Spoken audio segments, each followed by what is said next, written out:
உங்கள் ஜாய் டிவியில் திங்கள் முதல் சனி வரை இரவு 10 மணி முதல் 10:30 மணி வரையும் மற்றும் ஒவ்வொரு வெள்ளியும் மாலை 8:30 மணி முதல் 9:30 மணி வரை. செங்கடல் இருந்தாலும் வைப்பண்டா ஒரு ஸ்டெப்பு முன்னாடி, எரிகோ வந்தாலும் வைப்பண்டா ஒரு ஸ்டெப்பு முன்னாடி, யோர்தான் வந்தாலும் வைப்பண்டா ஒரு ஸ்டெப்பு முன்னாடி, கோலியாத்து வந்தாலும் வைப்பண்டா ஒரு ஸ்டெப்பு முன்னாடி, பின்னாடி மட்டும் வச்சிட மாட்டேன்.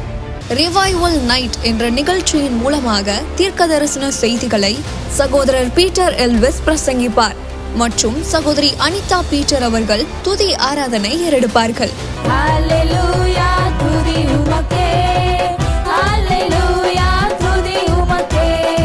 மனிதர்களின் வார்த்தையால் பாதிக்கப்பட்டது போதும், கடவுளின் வார்த்தையால் பாதிக்கப்படுவோம் வாருங்கள். நமக்குள் இருக்கும் இயேசு கிறிஸ்துவை உலகத்திற்கு காட்டும் நேரம் இது. வாருங்கள், இயேசுவுக்காய் எழும்புவோம். நீங்க இதுவரைக்கும் சபைக்கே போகாத ஒரு நபரா இயேசு கிறிஸ்துவ பற்றி உங்க வாழ்க்கையில ஆழமா அறிந்து கொள்ளணுமா? அப்ப ரிவைவல் சர்ச் உங்க எல்லாரையுமே அன்புடன் அழைக்கிறது. நம்ம கொளத்தூர் பூம்புகார் நகர்ல லொகேட் ஆயிருக்கிற ரிவைவல் சர்ச்சுக்கு நீங்க வாரம் வாரம் வர முடியும். சோ இங்க எவ்ரி சண்டே ஞாயிற்றுக்கிழமை காலையில 10 மணில இருந்து 12 மணி வரைக்கும் சபை ஆராதனை நடந்து கொண்டிருக்குது. சோ நீங்க எல்லாருமே இந்த ஆராதனையில குடும்பமா கலந்து கொள்ளலாம். அது மட்டும் இல்ல, எவ்ரி சாட்டர்டே ஒரு சனிக்கிழமையும் மாலை 8 மணி முதல் 9 மணி வரைக்கும் ப்ராஃபட்டிக் ஈவினிங் நடைபெறுது. இதுல பாஸ்டர் பீட்டர் எல்விஸ் அவர்கள் உங்களுக்காக விசேஷ ஜெபம் ஏறெடுப்பார்கள். நீங்க தவறாம கலந்து கொள்ளுங்க. ஒருவேளை என்னால நேர்ல வர முடியலையே அப்படின்னு வருத்தப்பட்டீங்கன்னா நீங்க கவலையே பட வேணாம். நீங்க கூகுள் மீட் மூலமாகவும் எங்களோடு கலந்து கொள்ள முடியும். சோ கீழே தெரியுற இந்த கூகுள் கோடை நீங்க நோட் பண்ணி வச்சுக்கோங்க. இதன் மூலமா எங்களோட நீங்க ஜாயின் பண்ணுங்க. சோ கர்த்தர் உங்களை ஆசீர்வதிப்பார்.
ரஷக பபதுலா மமரியா ப்ளோரானா திஹாதரபா. தேங்க்யூ ஓ ரீகா தனிஷர பலபரபா. எல்லா ஆண்டவருக்கு நன்றி சொல்லுவோம். சொன்னதை செய்யும் அளவும் அவர் நம்மை கைவிடவே மாட்டார். உங்களுக்கு ஆண்டவர் என்ன சொன்னாரோ, இந்த வருடத்தில் உங்களுக்கு என்ன வாக்கு கொடுத்துருக்கிறாரோ, இந்த வருடத்தில் ஆண்டவர் உங்களுக்கு எதை செய்வேன்னு சொல்லியிருக்கிறாரோ அதை செய்யும் அளவும் உங்களை அவர் கைவிடவே மாட்டார். ஆமென். ஓ ரபா தியால ரபா ஷகரபா. அதை செய்யும் அளவும் அவர் உங்களை விட்டு விலகவே மாட்டார், கைவிடவே மாட்டார். என்ன சொன்னாரோ உங்கள் வாழ்க்கையில், எதை செய்வேன் வாக்குத்தத்தம் பண்ணியிருக்கிறாரோ அதை உங்கள் வாழ்க்கையில் அவர் செய்து முடிக்க வல்லவராக இருக்கிறார். Thank you Lord. நன்றி சொல்கிறோம் ஆண்டவரே. ஏன்னா நீங்கள் தான் எங்களுடைய தலைக்கல், அவர் தான் நம்மளுடைய தலைக்கல். வீடு கட்டுகிறவர்கள் ஆகாது என்று தள்ளின கல் தான் மூளைக்கு தலைக்கல் ஆயிற்றுன்னு பார்க்குறோம். இன்னைக்கு அப்பா நீங்கள் எந்த ரிஜெக்ஷனில் இருந்தாலும் சரி, எந்த இதில் நீங்கள் ஒதுக்கப்பட்டிருந்தாலும் சரி, தலைக்கல் தலைக்கல்லாகிய கிறிஸ்து உங்களுக்குள்ள இருக்கிறார். அவர் தான் தலைக்கல். அவர் உங்களுக்குள்ள இருக்கும் பொழுது நீங்க தான் அந்த இடத்துக்கு இம்பார்ட்டன்ட். தலைக்கல் தான் அந்த இடத்துக்கு, மூளைக்கு நீங்க தான் தலைக்கல். நீங்க இல்லைன்னா அது ஃபில் ஆகாது. அது ஒரு கம்ப்ளீட் ஆகணும்னா நீங்க தான் அந்த இடத்துக்கு வேணும். அந்த மாதிரி தான் ஆண்டவர் வைத்திருக்கிறார். ஏன்னா அவர் தான் நம்மளுடைய தலைக்கல். அப்பா நீங்க எங்களுக்குள்ள கிறிஸ்து தலைக்கல்லாகி இருக்கிற கிறிஸ்து எங்களுக்குள்ள இருக்கிறீங்க. அதனால எங்க வாழ்க்கையில எல்லா இடங்களில் நாங்க போகிற இடத்துல எல்லாம் எங்களை நீங்க தலைக்கல்லா வச்சிருக்கிறீங்க ஆண்டவரே, இம்பார்ட்டண்டா வச்சிருக்கிறீங்க. அதற்காக நன்றி சொல்றோம், நன்றி சொல்றோம், நன்றி சொல்றோம்ப்பா. நீங்க எப்பக்கத்துல நெருக்கப்பட்டாலும் ஒடுங்கி போவதே இல்லை. நமக்கு நெருக்கம் வருதா? எதுக்கு வருதுன்னா பெருக்கத்துக்குள்ள உங்களை கொண்டு போறதுக்காக தான் உங்களுக்கு நெருக்கம் வருது. உங்களுக்கு நீங்க நெருக்கப்படும் போதெல்லாம் நீங்க நினைச்சுக்கோங்க, பெருக போறீங்க. எவ்வளவா நெருக்கப்படுறீங்களோ அந்த அளவு நீங்க பெருக்கத்துக்குள்ள போக போறீங்க. மேற்கு, கிழக்கு, வடக்கு, தெற்கு எல்லா பக்கமும் இடம் கொண்டு பெருக போறீங்க. ஏன்னா எந்த பக்கத்துல இருந்து நெருக்க வந்தாலும் நீங்க ஒடுங்கி போக மாட்டீங்க. நீங்க பெருக்கத்துக்குள்ள போக போறீங்க. இந்த வருடம் பெருக்கத்துக்குள்ள போக போறீங்க. உங்க எல்லைகள் விரிவாக போகுது, விசாலத்துக்குள்ள போக போறீங்க. எல்லா பக்கமும் இடம் கொண்டு பெருக போறீங்க. ஏன்னா நமக்குள்ள இருக்கிறவர் தலைக்கல்லாகிய கிறிஸ்து. கிறிஸ்து நமக்குள்ள இருக்கிறதுனால எல்லா இடங்கள்லையும் நம்ம தான், நீங்க தான் வேணும்னு சொல்லி உங்களை கூப்பிடுவாங்க. எந்த இடத்துல உங்களை ஒதுக்கி வைக்க மாட்டாங்க. எங்க நீங்க ஒதுக்கப்பட்டீங்களோ அந்த இடத்துக்கு நீங்க தான் தேவைன்னு கூப்பிடுவாங்க. அப்பா நன்றி சொல்றோம். எல்லாருக்கும் நீங்க அந்த மாதிரி ஒரு வாழ்க்கையை வைத்திருக்கிறீங்க. இந்த வருடம் பெருக்கத்துக்குள்ள எல்லா குடும்பங்களும் கடந்து போவதாகன்னு சொல்றேன் இயேசுவின் நாமத்தில். நன்றி சொல்லுங்க. எல்லா ஆண்டவருக்கு நன்றி சொல்லுவோமா. Thank you, thank you holy spirit. தேவனுடைய நீதியில் இருக்கு, அதனால் நிரப்பிட்டார். அவங்க இருதயத்தில் எழுதுவன்ட்டாரு கற்பனைகளை. இன்னைக்கு நம்ம இருதயத்தில் வாழ்ந்து கொண்டு இருக்கிறார். உள்ளே வாழ்ந்து, இருதயத்தில் வாழ்ந்து, உன் நினைவுகள் என் நினைவாகவே மாற்றி உன்னை நான் நடக்கிற மாதிரி நடத்தி நீதியின் பாதையில் நான் நடத்துறதுக்கு நான் ஆயத்தமாக இருக்கிறேன்றாரு. ஆனால் இந்த இருதயத்தை நம்ம அவருக்கு கொடுத்தோன்னா ஓகே. பட் நம்ம இருதயத்தை இந்த உலகத்துக்கும் மாம்சத்துக்கும் சாத்தானின் காரியங்களுக்கும் நம்ம விற்று போட்டுட்டோம்னு வச்சுக்கோங்களேன், நம்ம எடுக்கிற சில காரியங்கள் தோல்வியில் முடிஞ்சிடும் பாருங்க. ஹல்லேலூயா. எனக்கு ரொம்ப பிடிச்சது என்ன சொன்னார் தெரியுமா? அந்த வசனத்தை நினைத்து கொண்டு அழுதானா. ஹல்லேலூயா. ஆனால் யூதாசுக்கு ஆண்டவர் சொன்ன எந்த வார்த்தையும் மனசில் வரல. ஏன் தெரியுமா? அவன் இருதயம் தான் பிசாசு புகுந்துட்டானே. அவன் இருதயத்தை பிசாசு தூண்டி விட்டுட்டானே, அவன் நிரப்பிட்டானே. இங்கே வார்த்தைகள் கிரியை செய்ய முடியல. 3 வருஷம் இவருக்கும் தான் டீச்சிங் பண்ணார், இவருக்கும் தான் பண்ணார். ஆனால் இவர் சரியான வார்த்தையால் நிரம்பி இருந்ததுனால தன் இருதயத்தை வார்த்தைக்கு விற்று போட்டார். யூதாசு தன் இருதயத்தை சாத்தானுக்கு விற்று போட்டான். ஹல்லேலூயா. வாங்களேன், யோபுல பாருங்களேன். யோபு எடுங்க. முதல் வசனத்தில், ஊத் தேசத்திலே யோபு என்னும் பேர் கொண்ட ஒரு மனுஷன் இருந்தான். அந்த மனுஷன் உத்தமனும் சன்மார்க்கனும் தேவனுக்கு பயந்து பொல்லாப்புக்கு விலகுகிறவனுமாயிருந்தான். ஹல்லேலூயா. அப்படி இருக்கிறதுனால இங்கே பாருங்க, ஆண்டவர் அவனை இந்த பூமியில் இருந்த எல்லா ஜனத்தை காட்டிலும் அவன் இருதயம் வித்தியாசமாக இருந்துச்சு, விசேஷமாக இருந்துச்சு. அதனால தான் அவன் வாழ்க்கை வித்தியாசமாக விசேஷமாக இருந்துச்சு.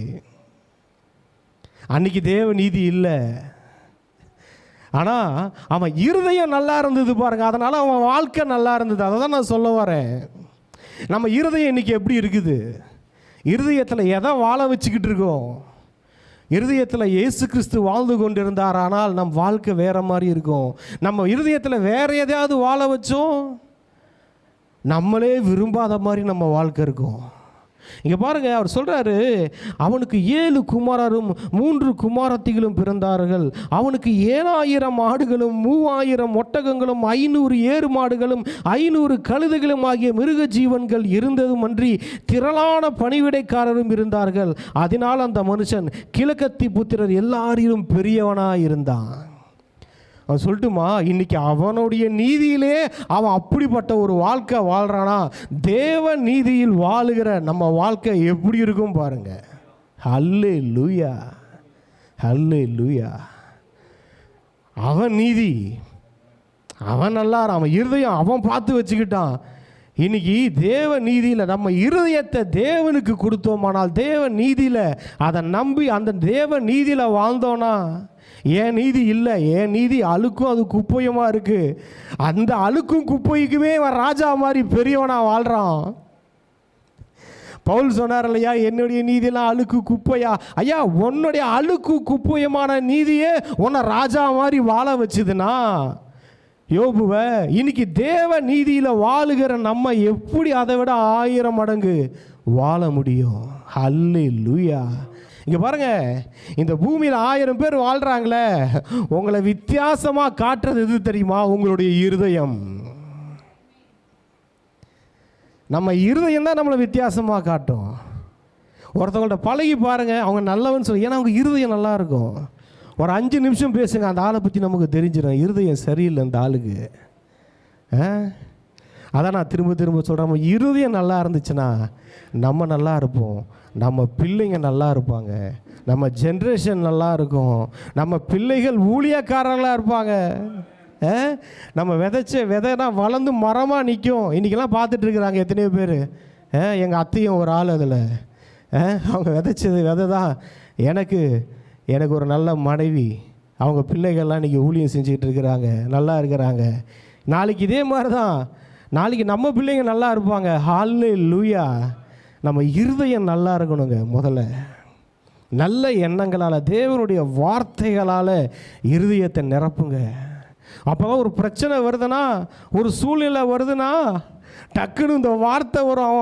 நீ சேவல் கூவுறதுக்கு முன்னாடி 3 தடவை நம்ம மறுதளிப்பப்பா, அந்த வார்த்தை வந்துச்சுங்க. அந்த வசனத்தை நினச்சான், அழுதான். ஹல்லேலூயா. அதனால் அந்த வசனம் தூக்கிடுச்சு. கர்த்தருடைய வார்த்தையை தவறான பாதைக்கு போகாதபடிக்கு அவனை தூக்கிடுச்சிங்க. ஹல்லேலூயா. அதான் சொல்கிறேன், அழுவுறீங்களா? அழுவுறும் போல வருதா? வார்த்தையை நினச்சி அழுவுங்க, வேறு எதுக்கும் அழுவாதீங்க. நம்ம அழ வேண்டிய அவசியமே இல்லை. இந்த வார்த்தை இன்னொரு இடத்துல பார்ப்போம். பேதுரு பேசும்போது இருதயத்தில் குத்துண்டவர்களா, ஏன்னா இந்த வார்த்தை இருக்குல்ல, இருபுறமும் கருக்குள்ள பட்டயம் உள்ளே போய் குத்தி தேவையில்லாதெல்லாம் அப்படியே கணுக்களையும் ஊனியும் 2ஆ பிரித்து, தேவையில்லாத அன்வான்ட் தான் கட்டிக்கிட்டு இருக்குதா, தேவையில்லாத காரியங்கள் இருக்கா, பிசாசின் கிரியைகள், அதை உரிச்சு அது வெளியே அப்படியே எடுத்துரும். ஒரு ஆப்ரேஷன் பண்ணுதுங்க, ஆப்ரேஷன் பண்ணுது ஆண்டோடைய வார்த்தை. இருபுறம் டாக்டரில் வச்சுருப்பாங்க கத்தி, ஒரு சைடு தான் இருக்குது, 2 புறமும் கருக்குள்ள கத்தி குத்தி நல்லா தேவையில்லாத எல்லாத்தையும் நல்லா செப்பரேட் பண்ணி ஒரு ஆப்ரேஷன் பண்ணும் ஆண்டோடைய வார்த்தை. அன்றைக்கி பேதுருக்கு ஆப்ரேஷன் நடந்துச்சு அவன் ஹார்ட்டில். ஹல்லேலூயா, ஆமென். இங்கே பாருங்கள், அதுக்கப்புறம் இங்கே பாருங்கள், அவர் பார்க்குறான் 10 பார்க்குறோம், நீர் அவனையும் அவன் வீட்டையும் அவனுக்கு உண்டான எல்லாவற்றையும் சுற்றி வேலி அடைக்கவில்லையோ? அவன் கைகளின் கிரியைகளை ஆசீர்வதித்தீர், அவனுடைய சம்பத்து தேசத்தில் பெருகிற்று. அல்லேலூயா. இங்கே பாருங்க என்ன சொல்கிறாரு, இவன் இருதயம் நல்லா இருந்ததுனால, இவன் நீதியில் இருதயம் சரியாக வச்சுக்கிட்டதுனால, உத்தமனும் சன்மார்க்கணுமா இவன் இருந்ததுனால, அந்த மனுஷ நீதி, இந்த அழுக்கும் குப்பையும் இருக்குது பாருங்க, அதுவே இவன் எப்படி வாழ வைக்குது. இங்கே பாருங்க, சாத்தானே சொல்கிறான், அப்போ ஆண்டு நீ அவனையும் அவன் வீட்டையும் அவனுக்கு உண்டான எல்லாவற்றையும் சுற்றி வேலி அடைச்சி வச்சிருக்கிறாராம். அல்லேலூயா. அவனுடைய நீதியே அவனுக்கு சுற்றி வேலி அடைக்குதுன்னா, இன்னைக்கு தேவ நீதியில் இருக்கிற நமக்கு இருக்கிற சேஃப்டி இருக்குது பார்த்தீங்களா? சேஃப்டி. எதுக்கும் பயப்படாதீங்க. அவன் சொல்கிறான், அவனுக்கு இருக்கிற பாதுகாப்பை பார்த்து பிசாசே பயப்படுறான். அப்போ என்னப்பா இப்படி வேலி அடித்து வச்சிருக்கிறாரு? இவன் பிசாசோட எந்த காரியமும் யோபுவை தொட முடியல, கிட்ட நெருங்க முடியல. எட்டி இருந்து தான் பார்க்குறான். அடடா, என்ன இப்படி ஒரு பாதுகாப்பு சொல்லட்டுமா? தேவ நீதியில் தன் இருதயத்தை தேவனால் நிரப்பி இருக்கிற பாதுகாப்புங்க. இதை விட 1000 மடங்கு பாதுகாப்புன்றேன். ஹல்லேலூயா. அடுத்ததை பார்க்குறான். அவர் சொல்கிறாரு, அவன் கைகளின் கிரியையை ஆசீர்வதித்தீர். ஹல்லேலூயா. அவனுடைய நீதியை நடக்கும் போதே பார்த்தீங்கன்னா என்ன, அதான் கையிலின் கிரியை ஆசீர்வதிச்சிருக்கிறாராம். இன்னைக்கு தேவ நீதியில் நான் தொட்டதெல்லாம் தொடங்குங்க, நான் தொட்டதெல்லாம் சக்ஸஸ் ஆகும், எதுவும் ஃபெயிலியர் ஆகாது. ஆண்டோடைய நீதியில் நம்ம போய் செய்யும் போது என்ன நடக்கும் தெரியுமா? எல்லாமே சக்ஸஸ். யோசேப்பு கையிட்டு செய்த காரியங்கள் எல்லாம் வாய்த்தது. ஒரு ஊழியக்காரர் சொன்னார், என்னம்மா சொன்னார், அவன் ஏதாவது பொருள் எடுத்து வைக்கும் போது ஒரு பொருள் கூட கீழே விழுந்து உடையவே இல்லையா. அல்லேலூயா. எதுவும் டேமேஜ் ஆகலையா அப்படி சொன்னார். நல்லா இருந்துச்சு எனக்கு கேட்டதுக்கு. அவன் கையிட்டு செய்கிறதெல்லாம் சக்ஸஸ்னா அவனால் எதுவுமே டேமேஜ் ஆகாது. நம்ம ஒன்றே ஒன்று தான் டேமேஜ் பண்ணுவோம், சாத்தானின் கூட்டத்தை தான் நம்ம டேமேஜ் பண்ணுவோம். அல்லேலூயா. அவன் கைகளின் கிரியையை நீ ஆசீர்வதிச்சு வச்சிருக்கீங்க. அடுத்தது பாருங்களா, அவனுடைய சம்பத்து தேசத்தில் பெருகிற்று. அல்லேலூயா. தேவ நீதியில் வாழ்கிற நம்முடைய சம்பத்து தேசத்தில் பெருகுங்க. தேசத்தில் பெருசாக இருக்குது. அவன் பாருங்க, அவன் பெரியவனாக இருக்கிறான். கிழக்கத்திய புத்திரர் இல்லை, அவன் கையின் கிரியை ஆசீர்வதிச்சிருக்கிறாரு. எவ்வளவு ஆடு மாடு வெஹிக்கிள்ஸ் பாருங்க, வெஹிக்கிள்ஸ் எத்தனை வெஹிக்கிள். ஏன் ஒரு ஆளியா யோபு, ஒரு ஆள், அதுக்கு ஏன் எத்தனை மரங்களா? அவனுக்கு 7000 மாடுகளும் 3000 ஒட்டகங்கள் 3000 வெஹிக்கிள்ஸ் இருக்காங்க. யாருக்காதுங்க இங்கே? எப்பேற்பட்ட கோடீஸ்வரனுக்கும் இன்றைக்கி உலகத்தில் நம்பர் 1 இருக்கிற கோடீஸ்வரன் கூட 3000 வெஹிக்கிள்ஸ் இருக்கான்னு எனக்கு தெரியல. ஒரு கார் ஷோரூமில் போனால் கிடையாது, மேனுஃபேக்சரிங் பண்ணுற இடத்துல போனால் கூட 3000 வெஹிக்கிள்ஸ் அங்கே இருக்குமான்னு தெரியல. என்ன தெரியுமா? அவன் இருதயம் கர்த்தருக்கு முன்பாக உத்தமமாக இருந்துச்சு. ஆண்டவருக்கு முன்பாக தன் இருதயத்தை காத்து கொண்டான். அப்படி இருந்தோம் தேவ நீதியில் சிஸ்டர் சொன்ன மாதிரி, அப்போ அதுவே அப்படி செய்தனா, என் தேவ நீதி எனக்காக சிலுவையில் போய் நீதியை சம்பாதிச்சுட்டு வந்தாரையா, அப்போ நான் இவனை யோபுவை காட்டிலும் எத்தனை மடங்கு அது. ஐயோ, கவுண்டிங்கே கிடையாது, கவுண்டிங்கே கிடையாது. நீங்கள் ஆசைப்படுறதா உங்கள் எல்லை. அப்படி நம்மளை வாழ வைப்பார். அல்லேலூயா. என்னன்னா, இந்த இருதயம் ரொம்ப இம்பார்ட்டண்ட். எனக்கு ஒரு ஃபோன் கால் வந்துச்சு. நியாயமாக தான் சில காரியங்களை கேட்டேன், தப்பாலாம் கேட்கல. சிஸ்டர் சொன்னாங்க பார்த்தீங்கன்னா, நியாயமாக இருந்தால் கூட நியாயமாக தான் கேட்டேன், தப்பாலாம் ஒன்றும் கேட்கல. கேட்டுட்டு பார்த்தா மனசு ரொம்ப டிஸ்டர்ப் ஆயிடுச்சு, தூக்கம் வரல. என் மனைவி சொன்னாங்க, சரி அதே யோசிக்காதீங்க. இல்லை, என்னால் முடியல. நாங்கள் பாருங்கள் ஷவுட்லாம் பண்ணலை, சண்டைலாம் போடலை, சும்மா கேட்டேன், இது இப்படி இருக்கே பிரதர், இது வந்து நியாயமாக தான் கேட்டேன். ஆனால் ஹோலி ஸ்பிரிட்டில் டிஸ்டர்ப் ஆகுறாரு. 1/2 மணி நேரம் தூக்கம் வரல. ஆண்டவர்கிட்ட மன்னிப்பு கேட்டேன். மன்னிப்பு கேட்டுட்டு, இல்லை ஆண்டவரே அப்போ நினச்சேன், நல்லா இருக்குப்பா நம்ம இருதயம், பரவாயில்ல, கரெக்டாக தான் இருக்கிறோம். அப்போ அந்த இதை விட்டுறக்கூடாது. உள்ளே இருந்து ஹோலி ஸ்பிரிட் சொல்லுவார், இல்லைப்பா இதை பேசாத. மனுஷ அறிவுக்கு நான் பேசுறது தப்பு இல்லைன்னு எனக்கு தோணுது, ஆனால் உள்ளே இருக்கிற அந்த ஆண்டவருடைய ஆவியானருக்கு அது தப்புன்னு தோணுது. இதை உள்ளே கேட்டு வாழணும். அல்லேலூயா. பாருங்க, அவர் அப்படி இருந்ததுனால தான் அவர் சம்பத்து தேசத்தில் பெருகிச்சிங்க. அல்லேலூயா. அதான் பார்த்தேன், வெஹிக்கிள்ஸு ஏகப்பட்ட வெஹிக்கிள்ஸ். எதுக்கு ஆண்டவர்? ஒரு யோபுக்கு இத்தனை 3000 ஒட்டகத்தை போய் அவர் பார்த்தாரான்னு கூட தெரில. கொச்சன்னு கிடக்குது. ஆடு போய் பார்த்தாருன்னா ஆடு கொச்சன்னு கிடக்குது. மாடை போய் பார்த்தாருன்னா மாடு கொச்சன்னு கிடக்குதுங்க. இது பார்க்க குடும்பல. எதுக்குன்னா 5000 6000 வருஷம் கழிச்சு ஒரு கூட்டம் வருது. அந்த கூட்டத்துக்கு பிரசங்கிக்கும் போது சொல்லணும், கர்த்தர் ஒருத்தனை ஆசீர்வதிச்சார்னா அளவில்லாமல் ஆசீர்வதிப்பாரியா. ஒருத்தவன் கர்த்தருக்கு முன்னாடி உத்தமும் உண்மையாக இருந்தானா அவனோட ஆசீர்வாதம் இப்படி தான் இருக்கும். இந்த அளவுக்கு கர்த்தர் ஆசீர்வதிச்சா இப்படி தான் 1-2 ஆசீர்வதிக்கிற தெய்வம் இல்லை.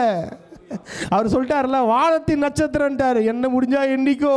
அடுத்தது சொன்னதான் ரொம்ப அதிகம், பூமியின் தூள், சான்ஸே இல்லை, முடியுமா அப்படின்ட்டு. அதுதான் அவர் ஆசீர்வாதம். இப்போ என்னன்னா, நம்ம மைண்ட் அங்கே போனோம், நம்ம இருதயம் அங்கே போனோம்.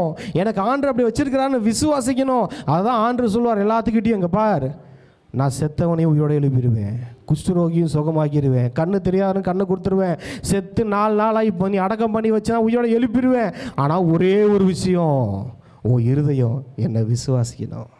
உன் இருதயம் பயப்படக்கூடாது. விசுவாசம் உள்ளவனாயிரு, பயப்படாத, நான் பார்த்துக்கிறேன் அப்படின்னாரு எவர்கிட்ட. நம்மக்கிட்ட இருக்க வேண்டியது நம்ம இருதயம் எப்படி இருக்கணும்? விசுவாசிக்கணும், அவரை நம்பணும், கான்ஃபிடென்ட்டாக இருக்கணும். என் கர்த்தர் எனக்கு செய்வார், அதை மட்டும் உன் பக்கம் பார்த்துக்கோப்பா, மற்றதெல்லாம் நான் பார்த்துக்கிறேன்ப்பா. செத்து போன பொண்ணாக இருந்தாலும் எழுப்பிடுறேன்ப்பா. ஆண்டவர் நம்மக்கிட்ட எதிர்பார்க்கறது அதுதான். இன்றைக்கி நம்ம இருதயம் எப்படி இருக்கிறது? என்னன்னா இருதயம் தான் இங்கே மேட்ரு. உன் இருதயத்தை எல்லா காவலோடும் காத்துக்கோப்பா. எல்லா ப்ரொடெக்ஷனும் ஒன்றாக்கு, உன் ஃபோக்கஸ் எல்லாம் ஒன்றாக்கு, எல்லா ஃபோக்கஸையும் ஒன்றாக்கி உன் இருதயத்தை பார்த்துக்கோ. ஏன்னா அதிலிருந்து தான் ஜீவ ஊற்றுகள் வரும், ஜீவ தண்ணீரில் நதிகள் புரண்டு வரும், இருதயத்திலேருந்து தான் வரும். ஹோலி ஸ்பிரிட் உன் இருதயத்தில் வாழ்ந்து கொண்டு இருக்கிறார். அவரை கொஞ்சம் நம்ம டிஸ்டர்ப் பண்ணிட்டோம், நம்ம லைஃப் டிஸ்டர்ப் ஆகிடும். அவரை கொஞ்சம் நம்ம டச் பண்ணிட்டோம், நம்ம கொஞ்சம் அவரை மதிக்காமல் வாழ்க்கையில் இருந்துட்டோம், அவரோட கைடன்ஸை, அதோட பலன்களை நம்ம தான் பார்க்க வேண்டியது இருக்கும். இங்கே பாருங்கள், இங்கே அடுத்தது நம்ம பார்க்குறோம் 12வது வசனத்தில், கர்த்தர் சாத்தானை நோக்கி, இதோ அவனுக்கு உண்டானவைகளை எல்லாம் உன் கையில் இருக்கிறது, அவன் மேல் மாத்திரம் உன் கையை நீட்டாதே என்றார். அப்பொழுது சாத்தான் கர்த்தருடைய சந்நிதியை விட்டு புறப்பட்டு போனான். அடுத்த செகண்ட் நான் சொல்கிறேன், நல்லா கேட்டுக்கோங்க. அடுத்த செகண்டு என்ன சொல்கிறாரா? சாத்தான் கையில் கொடுக்குறாரு. சாத்தான் கையில் இதெல்லாம் அவனுக்கு உண்டானதெல்லாம் உன் கையில் கொடுக்குறேன் அப்படின்னாரு. அடுத்த செகண்ட் என்ன தெரியுமாச்சு? எல்லாம் தரமாட்டமாச்சு. ஏன் தெரியுமா? அவன் கொலைக்காரனும் கொலைக்காரனமாக இருக்கிறான், திருடனாக இருக்கிறான், அவன் அழிக்கிறவன். என்னவா பண்ணான்? சாத்தாங்கிட்ட ஒன்று பூச்சி பித்தீங்களா, சாத்தாங்கிட்ட ஒன்று போய் அது நல்லா வாழ்ந்ததா சரித்திரமே இல்லை. அடுத்த செகண்ட் எல்லாத்தையும் டெஸ்ட்ராய் பண்ணிட்டான், எல்லாத்தையும் அழிச்சிட்டான். நமக்கு தெரியும், படித்தவங்க எல்லாத்துக்கும் தெரியும். ஒன்றும் இல்லாமல் ஆகிட்டான், ஜீரோ ஆகிட்டான். அதை தான் நான் சொல்கிறேன், நம்ம இருதயத்தை சாத்தான் கிட்ட கொடுத்துட்டோம், நம்ம வாழ்க்கையை அழிச்சிடுவான். நம்ம வாழ்க்கையிலேருந்து எதையாவது எடுத்து அழிக்கலாமான்னு தான் பார்த்துக்கிட்டு இருக்கான் அவன், வேற எதுவும் பார்த்துட்டு இல்லை. யூதாஸ்காரர் இருதயத்தை கொடுத்தாரு பாருங்க, சாப்டர் க்ளோஸு. இங்கே ஆண்டவர் என்ன சொன்னார்? அவனுக்கு உண்டதை, அவனுக்கு உரியதை உன் கையில் கொடுக்குறேன் அப்படின்னாரு. இது வரைக்கும் இவர் கையில் இருந்துச்சு, பாதுகாப்பாக இருந்துச்சு.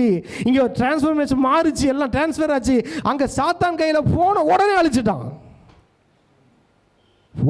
காத்து நாள்ல வந்த ஒரே நாள்லங்க. அதை படிச்சிங்கன்னா தெரியும். அப்பொழுது இங்கே பாருங்க, படிச்சிங்களேன். வேய்ந்து கொண்டிருக்கையில் சபையர் அவர்களை விழுந்து அவைகளை சாய்ந்து கொண்டு போனார்கள், வேலையாட்களையும் பட்டய கரிக்கினால் வெட்டி போட்டார்கள். நான் ஒருவன் மாத்திரம் தப்பி அதை உமக்கு அறிவிக்கும்படும் வந்தேன் என்றான். இவன் இப்படி பேசிக்கொண்டிருக்கையில் பாருங்க, அடுத்தது அப்படியே பார்த்தீங்கன்னா, வேறொருவன் வானத்திலிருந்து தேவனுடைய அக்கினியா அழிச்சது யாரு? சாத்தானுடைய அக்கினி. ஆனால் இங்கே எப்படி ராங் நியூஸ் வருது, அதில் கொஞ்சம் கேர்ஃபுல்லாக இருங்க. உங்கள் சூழ்நிலைகள் பிரச்சனைகள் எல்லாம் மத்தியில் ஆண்டவர் தான் செஞ்சுட்டாருன்னுவாங்க. ஆனால் அக்கினி எங்கேருந்து வந்தது? சாத்தானுக்கிட்ட இருந்து வந்துச்சு. அங்கே பாருங்க, ஒரு மணி மாத்திரம் இப்படி 17வது வசனம், இவன் இப்படி பேசி கொண்டு இருக்கையில் வேறொருவன் அங்கே அடுத்தடுத்து நடக்கிறதுக்கு ஒரே நாளில் முடிஞ்சிருச்சிங்க எல்லாத்தையும். சாத்தான்கிட்ட மட்டும் வாழ்க்கையை கொஞ்சம் கொடுத்தீங்க, ஒரே நாளில் சாப்டரை க்ளோஸ் பண்ணிவிடுவான்.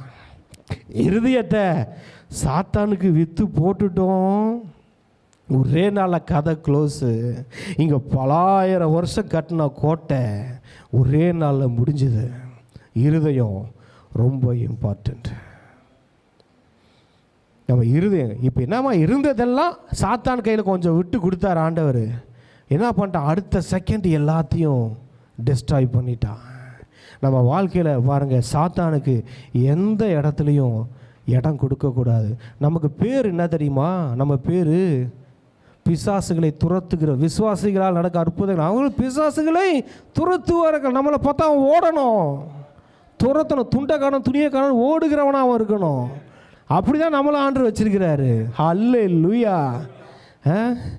அப்படி தான் ஆண்டவர் நம்மளை வச்சிருக்கிறாரு.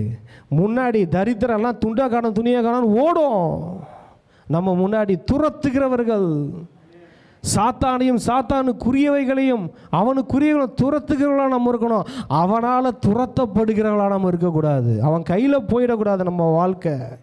நம்ம காரியங்கள் நீங்கள் நம்ம செக் பண்ணி பார்க்கணும். ஹல்லேலூயா. நீங்கள் பாருங்கள், சரி இதெல்லாம் முடிஞ்சது. அவன் பாருங்கள், அது அடுத்தது பார்ப்போம். இவைகள் எல்லாவற்றிலும் யோபு தன் உதடுகளினாலே பாவம் செய்யவில்லை. ஹல்லேலூயா. எவ்வளோ நல்ல இருதயம் பாருங்கள். இவைகள் எல்லாவற்றிலேயும் இன்னைக்கு ஆண்டோடைய கிருபை நமக்கு இருக்குது, தேவனுடைய நீதி இருக்குது, இது எல்லாம் நமக்கு இருக்குது. இன்றைக்கி நம்ம எப்படி வாழ்ந்து கொண்டு இருக்கிறோம்? ஏதாவது நடந்துட்டாலே, ஏன் ஆண்டவரே இது நடந்துச்சு, இது ஏன் நடந்தது, இது எப்படிப்பா நடந்தது? ஆண்டவரை கேட்குற கேள்விகள்லாம் 1000. அவன் சொல்கிறான், இதெல்லாம் நடந்துச்சுல, ஒரே நாள் எல்லாம் போச்சுல. அவன் வாயினால், இருதயத்தின் நிறைவுதான் வாய் பேசும். இருதயம் மாறி இருந்துச்சு அன்னைக்கு யோபுக்கு, வேற பேசியிருக்கோம் வாய். அந்த இருதயம் இன்னும் மாறவே இல்லைங்க. என்ன நடக்கட்டும், என்னை சுற்றி என்ன நடக்கட்டும், நான் எனக்கு பிடிச்சது போயிடுச்சு, நான் நம்பி இருந்தது போயிடுச்சு, எனக்குரியது எல்லாம் போயிடுச்சு, எல்லாம் ஜீரோவானாலும் அவர் என்னமா பண்ணார்? அவர் வாய் பாவம் செய்யலை. ஏன்னா அந்த இருதயம் அது இன்னும் அப்படியே தான் இருக்குது. என் இருதயம் ஏதாவது ஒன்று நடக்கிறதுனால மாறுகிற இருதயமாக இருக்கக்கூடாது. நம்ம இருதயம் ஆண்டரை ஆசீர்வதிக்கும் போது ஆஹா ஓஹோன்றது. கொஞ்சம் அப்படியே ஏதாவது ஒரு சூழ்நிலை அப்படி வரும்போது, ஏன் ஆண்டவர் இப்படி நடந்துச்சுன்னு இப்படி கேட்கக்கூடாது. நம்ம இருதயத்தை அப்படி பழக்கணும் பாருங்கள். நீங்க இதுவரைக்கும் சபைக்கே போகாத ஒரு நபரா இயேசு கிறிஸ்துவ பற்றி உங்க வாழ்க்கையில ஆழமா அறிந்து கொள்ளணுமா? அப்ப ரிவைவல் சர்ச் உங்க எல்லாரையுமே அன்புடன் அழைக்கிறது. நம்ம கொளத்தூர் பூம்புகார் நகர்ல லொகேட் ஆயிருக்க ரிவைவல் சர்ச்சுக்கு நீங்க வாரம் வாரம் வர முடியும். சோ இங்க எவ்ரி சண்டே ஞாயிற்றுக்கிழமை காலையில 10 மணில இருந்து 12 மணி வரைக்கும் சபை ஆராதனை நடந்து கொண்டிருக்குது. சோ நீங்க எல்லாருமே இந்த ஆராதனையில குடும்பமா கலந்து கொள்ளலாம். அது மட்டும் இல்ல, எவ்ரி சாட்டர்டே ஒரு சனிக்கிழமையும் மாலை 8 மணி முதல் 9 மணி வரைக்கும் ப்ராஃபட்டிக் ஈவினிங் வந்து நடைபெறுது. இதுல பாஸ்டர் பீட்டர் எல்விஸ் அவர்கள் உங்களுக்காக விசேஷ ஜெபம் ஏறெடுப்பார்கள். நீங்க தவறாம கலந்து கொள்ளுங்க. ஒருவேளை என்னால நேர்ல வர முடியலையே அப்படின்னு வருத்தப்பட்டீங்கன்னா நீங்க கவலையே பட வேணாம். நீங்க கூகுள் மீட் மூலமாகவும் எங்களோடு கலந்து கொள்ள முடியும். சோ கீழே தெரியுற இந்த கூகுள் கோடை வந்து நீங்க நோட் பண்ணி வச்சுக்கோங்க. இதன் மூலமா எங்களோட நீங்க ஜாயின் பண்ணுங்க. சோ கர்த்தர் உங்களை ஆசீர்வதிப்பார். இந்த ஊழியத்தை ஜெபத்தினாலும் காணிக்கைகளினாலும் தாங்கும்படி உங்களை நாங்க அன்புடன் அழைக்கிறோம். காணிக்கை அனுப்ப விரும்புகிறவர்கள் ஸ்கிரீன்ல தெரியுற இந்த டீடைல்ஸை பார்த்து நீங்க அனுப்பலாம். கர்த்தர் உங்களை ஆசீர்வதிப்பார். நீங்க இதுவரைக்கும் சபைக்கே போகாத ஒரு நபரா இயேசு கிறிஸ்துவ பற்றி உங்க வாழ்க்கையில ஆழமா அறிந்து கொள்ளணுமா? அப்ப ரிவைவல் சர்ச் உங்க எல்லாரையுமே அன்புடன் அழைக்கிறது. நம்ம கொளத்தூர் பூம்புகார் நகர்ல லொகேட் ஆயிருக்க ரிவைவல் சர்ச்சுக்கு நீங்க வாரம் வாரம் வர முடியும். சோ இங்க எவ்ரி சண்டே ஞாயிற்றுக்கிழமை காலையில 10 மணில இருந்து 12 மணி வரைக்கும் சபை ஆராதனை நடந்து கொண்டிருக்குது. சோ நீங்க எல்லாருமே இந்த ஆராதனையில குடும்பமா கலந்து கொள்ளலாம். அது மட்டும் இல்ல, எவ்ரி சாட்டர்டே ஒரு சனிக்கிழமையும் மாலை 8 மணி முதல் 9 மணி வரைக்கும் ப்ராஃபட்டிக் ஈவினிங் வந்து நடைபெறுது. இதுல பாஸ்டர் பீட்டர் எல்விஸ் அவர்கள் உங்களுக்காக விசேஷ ஜெபம் ஏறெடுப்பார்கள். நீங்க தவறாம கலந்து கொள்ளுங்க. ஒருவேளை என்னால நேர்ல வர முடியலையே அப்படின்னு வருத்தப்பட்டீங்கன்னா நீங்க கவலையே பட வேணாம். நீங்க கூகுள் மீட் மூலமாகவும் எங்களோடு கலந்து கொள்ள முடியும். சோ கீழே தெரியுற இந்த கூகுள் கோடை வந்து நீங்க நோட் பண்ணி வச்சுக்கோங்க. இதன் மூலமா எங்களோட நீங்க ஜாயின் பண்ணுங்க. சோ கர்த்தர் உங்களை ஆசீர்வதிப்பார். இந்த ஊழியத்தை ஜெபத்தினாலும் காணிக்கைகளினாலும் தாங்கும்படி உங்களை நாங்க அன்புடன் அழைக்கிறோம். காணிக்கை அனுப்ப விரும்புகிறவர்கள் ஸ்கிரீன்ல தெரியுற இந்த டீடைல்ஸை பார்த்து நீங்க அனுப்பலாம். கர்த்தர் உங்களை ஆசீர்வதிப்பார்.